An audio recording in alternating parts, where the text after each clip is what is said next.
अजय वर्मा भाई, अगर सरकारी कर्मचारी आरएसएस के की गतिविधियों में शामिल हो जाते हैं, सदस्य होने की यहाँ तो बात ही नहीं है, यहाँ है कि अगर उसकी गतिविधि में भी शामिल हो जाएं तो आपको लगता है कि इससे देश पे बड़ा संकट आ जाएगा? ये संविधान के खिलाफ है, ये सेकुलरिज्म के खिलाफ है, ये पता नहीं क्या क्या चीजों के खिलाफ हो जाएगी ये बात। ऐसा क्यों लगता है?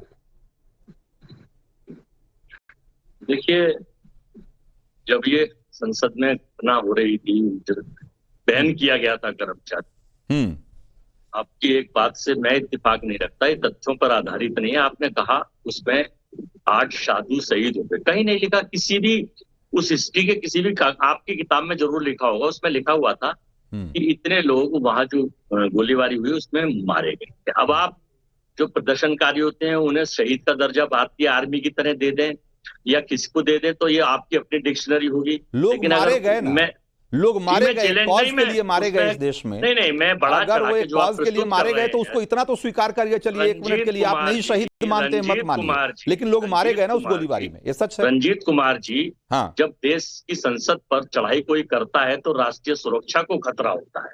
कोई भी हो, वो चाहे मैं हूं या आप हो, चाहे हम अपनी हकों की लड़ाई के लिए लड़े या किसी के लिए। संघ का जब गठन हुआ था तो आपको शायद याद हो, 24-25 के बाद हुआ था, 24-25 में, 21 में गठन नहीं हुआ था। आप भी पढ़ लेना, मुझे भी पढ़ा हुआ है मैंने। तो हाँ, तो मैं भी तो यही कह रहा हूं। तो मैंने नहीं, आपने अभी थोड़ी देर पहले ये कहा कि 21 में वो जेल गए थे मेंबर।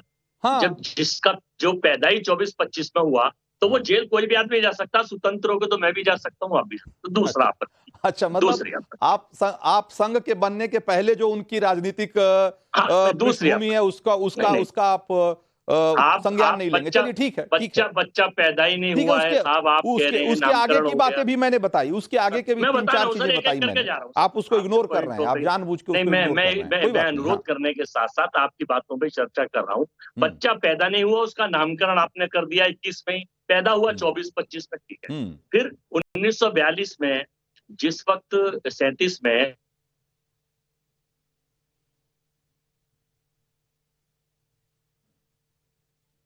आपकी आवाज शायद नेटवर्क का इशू है आपके एंड से अजय वर्मा। हम हाँ, मेरी आवाज आ रही है? हाँ, बोलिए। हाँ, 1942 में भारत में जब आंदोलन चल रहा था, अंग्रेजों के खिलाफ मुहिम लड़ रहे थे देश के लोग, पंडित जवाहरलाल नेहरू, महात्मा गांधी जी, तो संघ के लोगों के कहने पर 2 शहीदों को फांसी दी। जिनको कटिंग भी मैं आपको भेज रहा हूँ।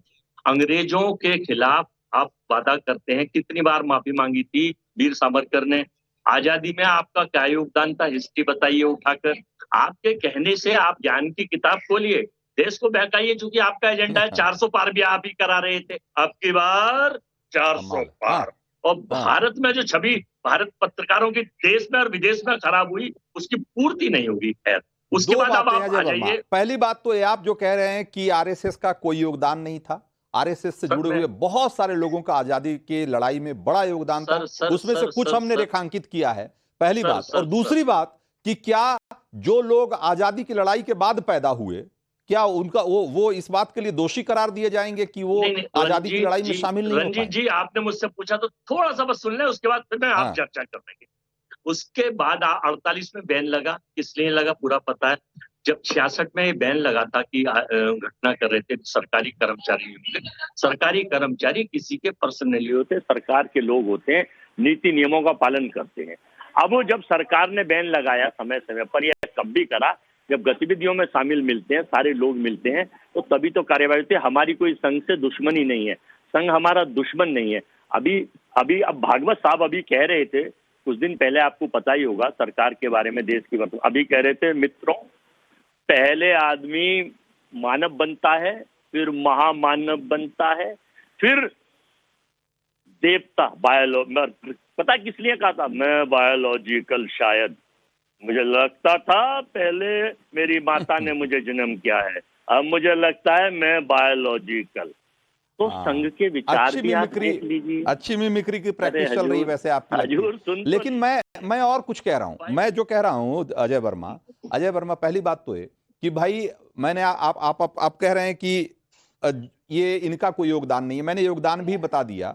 मैंने ये भी बता दिया कि जो लोग आजादी के लड़ाई में शामिल नहीं रहे, इसका मतलब वो ये नहीं है कि वो देशभक्त नहीं है। ये मान लेना कि आजादी की लड़ाई में जो शामिल नहीं थे, बहुत सारे हाँ, लोग जो जाहिर सी बात है उसके बाद exactly पैदा मैंने हुए बताना होंगे चाहा। या उस समय छोटे होंगे, तो भाई उनका कोई उसमें कसूर नहीं है ना, पहली बात तो ये है।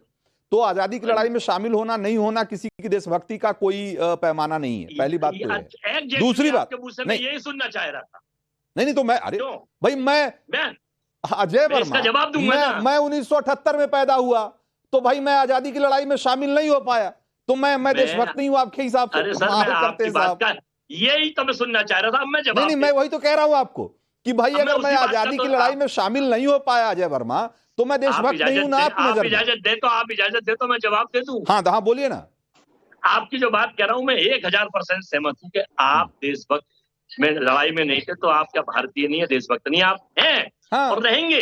अब मैं यही पूछना चाहता हूं आपसे और आपके परम मित्र मीडिया से और भाजपा के लोगों से कि जो भाजपा के खिलाफ होता है, कांग्रेस देशद्रोही है, पाकिस्तानी है, ये देशद्रोही है, ये टुकड़े टुकड़े गैंग के आदमी है, ये माचिस गैंग का निर्माण हुआ 2014 में। कांग्रेस देश नहीं है ना, कांग्रेस देश नहीं है ना अजय वर्मा भाई। देश के खिलाफ बोलना और कांग्रेस के खिलाफ बोलना, ये दोनों अलग अलग बातें हैं ना। बीजेपी भी देश नहीं है, वो भी एक पार्टी है, कांग्रेस भी एक पार्टी है। तो हम कौन कह रहे हैं कि भाई बीजेपी देश है?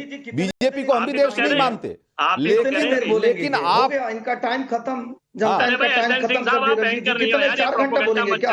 यहाँ भाषण देने आए हो क्या?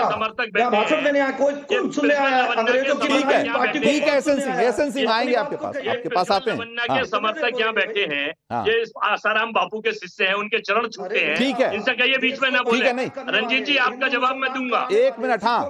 नहीं, आपका जवाब आ गया। अब जरा एसएन सिंह के पास चलते हैं ना। एसएन सिंह के पास भी बहुत सारी बातें होंगी। आप जो कह रहे हैं, आपके सारे नेता जो माहौल बनाने की कोशिश कर रहे हैं कि भाई ये सरकारी कर्मचारी अगर आरएसएस की गतिविधियों में शामिल हो जाएंगे तो देश पर जैसे बड़ा खतरा हो जाएगा, ये आपातकाल जैसा माहौल बनाने की जो कोशिश कर रहे हैं आप, जरा एसएन सिंह से जवाब ले लेते हैं ना इस पर। एसएन सिंह। रंजीत जी, देखिए, जिस तरह से अंग्रेजों को आरएसएस से डर लगता था, भारत के लोगों से डर लगता था, उसी तरह से अंग्रेजों की बनाई हुई पार्टी को हमेशा से भारत के पक्ष में जो राष्ट्रवादी विचारधारा के लोग होते हैं, चाहे वो बाललाल पाल रहे हो, चाहे सुभाष चंद्र बोस रहे, चाहे आरएसएस रहा हो, सबसे इनको डर लगा है। आगे चल के अम्बेडकर जी से भी डर लगा। नहीं तो जो राष्ट्रीय स्वयंसेवक संघ जो 25 में जिसका गठन होता है, जिसका मूल मंत्र ही नमस्ते सदा वत्सले मातृले, जो मातृ के लिए समर्पित रहने वाली संस्था है, उनके लिए खराब है। लेकिन जो टुकड़े टुकड़े गैंग है, उनके लिए अच्छा है। अरे मैं तो कह रहा हूं कि गाली देना है, थोड़ा पानी पी लीजिए, जवाहरलाल नेहरू जी को गाली दीजिए। जवाहरलाल नेहरू जी के कहने पे